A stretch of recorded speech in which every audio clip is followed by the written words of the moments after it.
Hello, good morning, जय Hind, welcome back दोस्तों। I am lucky sir from Google study की classes. Dear students, आज के जो सेशन में हम आपको वर्ड बताने वाले वो ऐसे वर्ड हैं जो आप क्रोधावश किसी से भी बोलते हैं, लेकिन आपको हिंदी में ना बोलते हुए इंग्लिश में कैसे उनको बोलना है वो हम आपको बताएंगे। तो आज का जो अपना विशेष टॉपिक है वो जो क्रोधावश आप बोलते हो, जो भी वर्ड होते हैं, फिर किसी से झगड़े के दौरान या किसी से ईर्ष्या व्यक्त करते हुए जो हम बोलते हैं, तो उनको इंग्लिश में कैसे हम बोल सकते हैं। ठीक है, तो इस पर आज का हमारा सेशन होने वाला है, बहुत अच्छा है। ठीक है, तो एक बार आप लोगों को कमेंट में आपको कमेंट करना है I will and can speak English fluently. ठीक है, कमेंट में आपको जरूर लिखना है, क्यों ये एक ऐसा वर्ड है जिसका मतलब है कि मैं सीख सकता हूं और मैं सीखूंगा। ठीक है, तो बहुत शानदार आज का सेशन होने वाला, शुरू से लेकर के अंत तक आपको देखना ही है।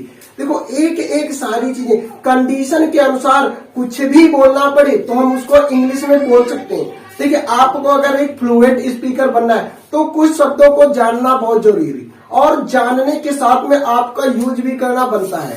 ठीक है, क्योंकि आप जब डेली लाइफ में उसको यूज करेंगे तो आपको तभी वो याद होगा, ऐसे रट्टा मारने से कुछ भी नहीं होगा। ठीक है, तो जो शब्द हम आज आपको बताने वो सारे शब्द ऐसे होंगे जो क्रोधावश आप किसी से भी बोलते हो। ठीक है, तो इंग्लिश अगर आप सीखना चाहते हो तो एक चीज होती है माहौल।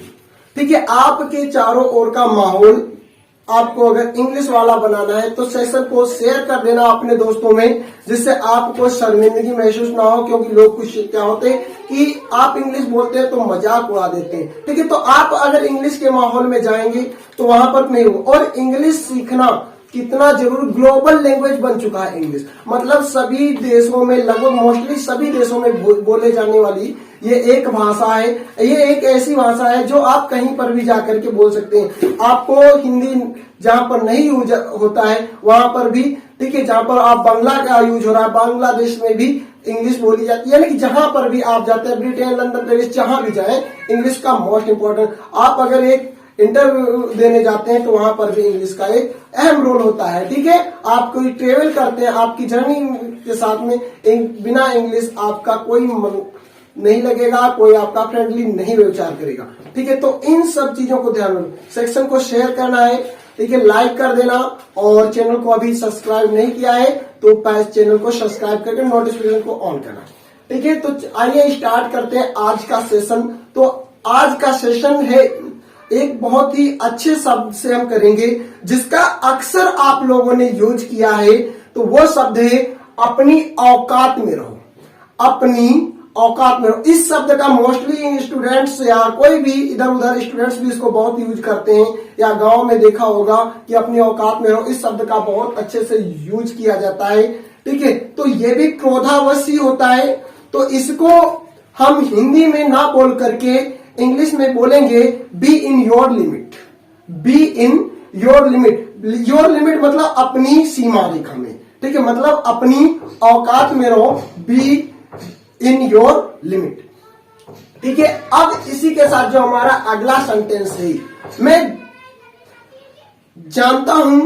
ठीक है, मैं जानता हूं, तो मैं जानता हूं। ठीक है, इसको जैसे किसी की कोई बात है, किसी ने कह दिया मैं जानता हूं, तो आप इसको तो सिंपली जानते हो आई नो। आई नो, मैं जानता हूं तुम कौन हो, हु आर यू। मैं जानता हूं तुम कौन हो, who are you. I know who are you. अब दूसरी बात, अगर इसको मैंने सेंटेंस को चेंज किया थोड़ा और बोला गया क्रोधावश कि तू नहीं जानता कि मैं कौन हूं, कि तू नहीं जानता मैं कौन हूं, या तुम नहीं जानते हो मैं कौन हूं, तो you have no idea. English में बोलेंगे यू हैव नो आइडिया, आपके पास कोई आइडिया नहीं है हु आई एम, कि मैं कौन हूं। You have no idea who I am, या you doesn't know, you doesn't know who I am, आप नहीं जानते मैं कौन हूं, या यू हैव नो आइडिया। ठीक है, एक्सेंट में इसको यू हैव नो आइडिया बोलेंगे। ठीक है, तो आपको भी तू नहीं जानता मैं कौन हूं, इसकी जगह पर यूज करना you have no idea who I am, इस वर्ड को हम यूज करते हैं। ठीक है, और अब जो हमारा अगला सेंटेंस है वो है कि मैं तुम्हें नहीं छोड़ूंगा। ठीक है, जैसे दो लोगों का जब झगड़ा होता है, ठीक है, तो अंत में ये बोला जाता है कि मैं तुम्हें नहीं छोड़ूंगा। ठीक है, तो ये भी क्रोधावशी आप बोलते हैं, तो इसको आप बोल सकते हैं I will not spare you. Spare you, I will not spare, spare मतलब ना छोड़ना। ठीक है, नॉट स्पेयर लगा दिया तो ना छोड़ना। ठीक है, I will not spare you, मैं तुम्हें नहीं छोड़ूंगा। ठीक है, तो अब अगला जो सेंटेंस है, उसे भड़काओ मत। उसे भड़काओ मत। अक्सर लोग एक दूसरे को भड़काने का काम करते हैं। ठीक है, तो वहां पर हम बोल सकते हैं उसे भड़काओ मत, अर्थात डोंट प्रोवोक हिम। हिम अगर मेल है तो हिम, फीमेल है तो हर। डोंट प्रोवोक हिम या हर, डोंट प्रोवोक हिम या डोंट प्रोवोक हर। ठीक है, उसे भड़काओ मत। ठीक है, आपको भी यूज करना है हमारे साथ में कि उसे भड़काओ मत, डोंट प्रोवोक हिम। ठीक है, अब अगला सेंटेंस है कि लानत है तुम पर। ठीक है, अगला सेंटेंस में बात बोल रहा हूं कि लानत है तुम पर। किसी ने कोई गलत काम किया है, कोई शर्मिंदगी भरा काम किया है, ठीक है, अच्छा नहीं किया, तो उसको हम बोलते हैं गुस्से में कि लानत है तुम पर। ठीक है, तो इसको बोलेंगे शेम ऑन यू।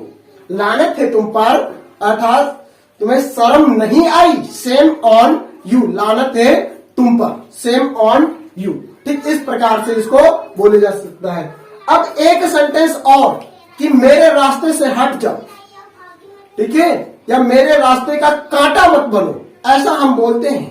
ठीक है, मेरे रास्ते से हट जाओ, तो इसको बोलेंगे get out of my way. Get out of my way, मेरे रास्ते से हट जाओ की जगह पे हम यूज करेंगे इंग्लिश में गेट आउट ऑफ माई वे। ये मेरे कमरे से बाहर निकल जाओ। ठीक है, तो इसको बोलने में आपने सुना they get out of my room, gate out of my room. ठीक है, तो इस प्रकार से हम इसको यूज कर सकते हैं गेट आउट ऑफ माई वे। वे जो भी आप जहां से उसको भगाना चाहते हैं, ठीक है, वहां पर हम उसका मीनिंग यूज करेंगे, आगे गेट आउट ऑफ का यूज करेंगे।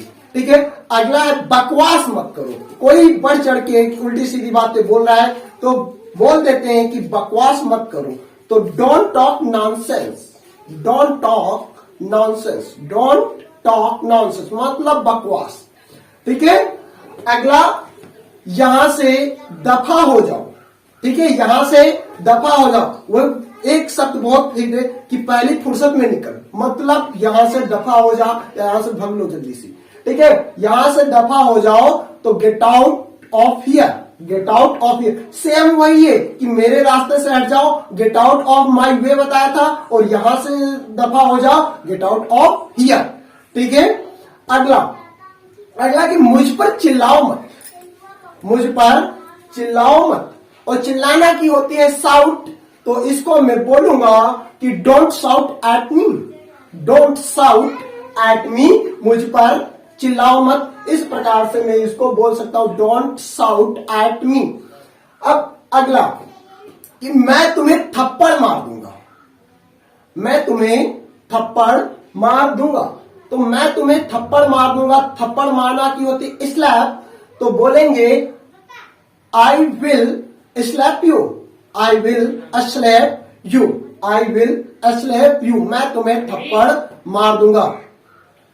अब अगला है हमारे पास सेंटेंस मुझसे पंगा मत लो, मुझसे पंगा मत लो। इसको मैं बोलूंगा don't miss with me, don't miss with me.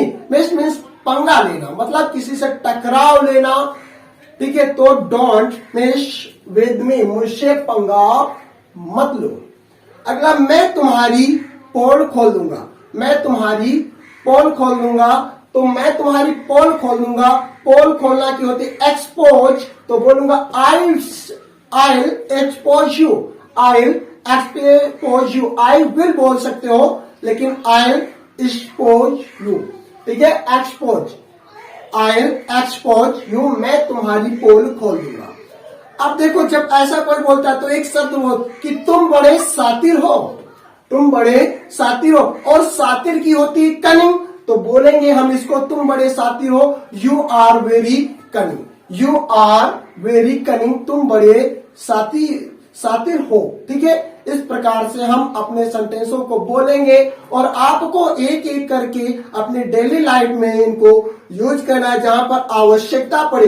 अनावश्यक किसी से झगड़े करने की कोई आवश्यकता नहीं होती है। ठीक है, इस बात का बिल्कुल ख्याल रखना, अनावश्यक आप किसी से झगड़ा नहीं करेंगे। ठीक है, सेक्शन अगर पसंद आ रहा है तो सेक्शन को लाइक जरूर कर दें और अपने दोस्तों में अभी शेयर नहीं किया तो शेयर कर दो, उनको भी जागरूक करो सीखने के, क्योंकि इंग्लिश सीखना जरूरी हो चुका है आज के समय में। ठीक है, पहले समय में काम चल जाता था, लेकिन आज के समय में, आज का जो नया युग है, मॉडर्न एरिया जो है, ठीक है, वो इंग्लिश से ही जानता है लोगों को। ठीक है, एक अलग कॉन्फिडेंस लेवल बताता है। ठीक है, अगर किसी को अपनी पर्सनालिटी डेवलप करनी है तो इंग्लिश का एक अहम रोल होता है। अगर आप इंग्लिश नहीं जानते हैं तो आप एक बेस्ट पर्सनालिटी नहीं बन सकते हैं। ठीक है, इस बात का बहुत ध्यान रखना होता है। ठीक है, अब अगला सेंटेंस में बोल रहा हूं कि मुझे खिजाओ मत, मुझे खिजाओ मत। अब खिजाना मतलब परेशान करना, इरिटेट। खिजाना की होती है irritate. Don't irritate me, don't irritate me, मुझे खिजाओ मत। मुझे खिजाओ मत के लिए मैं यूज करूंगा डोंट इरिटेट मी। अब जो अगला सेंटेंस है, ठीक है, तो वो बहुत ही अच्छा, ज्यादा उसका भी बहुत यूज किया जाता है कि तुम बुद्धू हो, तुम बुद्धू हो या पागल हो या मूर्ख हो। ठीक है, तो इसको बोलते हैं you are a foolish, you are a foolish, तुम मूर्ख हो। अब अगला सेंटेंस है उसे बहकाओ मत, उसे बहकाओ मत। देखो, इससे पहले आप बोला था उसे भड़काओ मत, डोंट प्रोवोक हिम बोला था, डोंट प्रोवोक हिम, उसे भड़काओ मत। अब बहकाना, किसी के बहकाव में आना। ठीक है, तो बहकाव में आना मतलब किसी को मिसलीड कर देना। ठीक, बहकाना की होती है मिसलीड और भड़काना की होती है प्रोवोक। ठीक है, तुम यहां पर हमारा जो सेंटेंस है मुझे बहकाओ मत या उसे बहकाओ मत, जो भी आप, ठीक है, तो मुझे बहकाओ मत सेंटेंस हम बोलेंगे। ठीक है, don't mislead me, don't mislead me, मुझे बहकाने की जरूरत नहीं है, मुझे बहकाओ मत, डोंट मिसलीड मी। ठीक है, अब अगला एक सेंटेंस, मुझे धमकी मत दो। कोई धमकी दे देता है तो उसको सीधे बोलते हैं कि धमकी मत दो। ठीक है, तो धमकी मत दो, मुझे धमकी मत दो। ऐसी बहुत सम क्रिटिकल कंडीशन में लोग धमकी दे देते हैं कि मैं तुम्हें छोड़ूंगा नहीं या मैं तुम्हें मार दूंगा। ठीक है, ऐसे सिचुएशन में आपको बोलना पड़ता है कि मुझे धमकी मत दो, मुझे धमकी मत दो। तो इसको बोलूंगा don't threaten me, don't threaten मी। ठीक है, अब अगला सेंटेंस है ज्यादा होशियार मत बनो, ज्यादा होशियार। होशियार मतलब स्मार्ट बनने की कोशिश ना करें। ठीक है, ज्यादा होशियार मत बनो या ज्यादा स्मार्ट गिरी मत झाड़ो। इसका जो हमारा इंग्लिश होता है वो होता है don't act so smart, don't act so smart. ठीक है, ज्यादा होशियार मत बनो, डोंट एक्ट सो स्मार्ट। अब अगला सेंटेंस है हमारे पास कि मेरा कॉलर छोड़ो। क्या होता है जब किन्हीं भी दो लोगों के बीच में झगड़ा होता है तो अक्सर एक दूसरे का कॉलर पकड़ा जाता है। ठीक है, कॉलर, आपके शर्ट के कॉलर की हम बात कर रहे हैं। ठीक है, और एक कॉलर का मीनिंग भी कॉलर ही होता है। तो मेरा कॉलर छोड़ो, आप इसको बोलते हो, यूज करते हो तो लेट गो ऑफ। छोड़ना की लीव नहीं आप लगाएंगे, गो ऑफ। ठीक है, let go of my collar, let go of my collar. ठीक है, इसका हम यूज करेंगे। अब एक और सेंटेंस देखो, ये भी एक अनोखा सेंटेंस है। क्या कर लोगे तुम, क्या कर लोगे। ठीक है, क्या कर लोगे तुम, what will you do, what will you do, क्या कर लोगे तुम। ठीक है, अब एक और सेंटेंस में आपको बताऊंगा, अपनी आवाज नीचे करो। अपनी कोई जब तेज आवाज में बोलने लगता है तो हम बोलते हैं, ठीक है, और ये झगड़े वाली तेज आवाज की मैं बात कर रहा हूं। ठीक है, और वॉल्यूम की बात नहीं का, उसमें डिक्रीज लगा देंगे और यहां पर हम आवाज नीचे कहने के लिए लोअर का हम यूज करेंगे, lower your voice, lower your voice, अपनी आवाज नीचे करो। तो डियर स्टूडेंट्स, एक सेंटेंस और है, तुम्हें क्या परेशानी है, तुम्हें क्या परेशानी है या क्या दिक्कत है तुम्हारी, क्या प्रॉब्लम है तुम्हारी, ठीक है। तो इसको कैसे बोलेंगे, what's wrong with you, what's wrong with you, तुम्हें क्या दिक्कत है, इसको हम ऐसे बोल सकते हैं।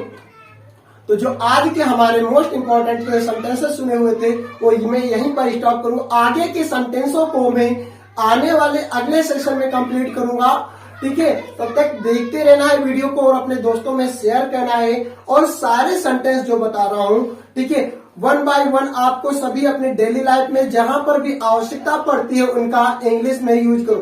प्रैक्टिस से आता है इंग्लिश का एक सीधा सा सीखने का तरीका है, ठीक है। इंग्लिश को अगर आप लैंग्वेज समझते हैं तो आप 100% सीख सकते हैं, और अगर आप इसे सब्जेक्ट समझेंगे तो आप इसको सीखने में आपको दिक्कत जा सकती है, क्योंकि इंग्लिश एक लैंग्वेज है, ठीक है। लैंग्वेज को सीखने का यही तरीका है, पहले आपको सुनना होता है, फिर उसके बाद में आपको सोचना होता है, फिर बोलना होता है, उसके बाद में आपको राइटिंग करनी होती है। इस फार्मूले के अनुसार हम इंग्लिश को सीखते हैं, ठीक है गाइस। फिर मिलते हैं हम नेक्स्ट वीडियो में।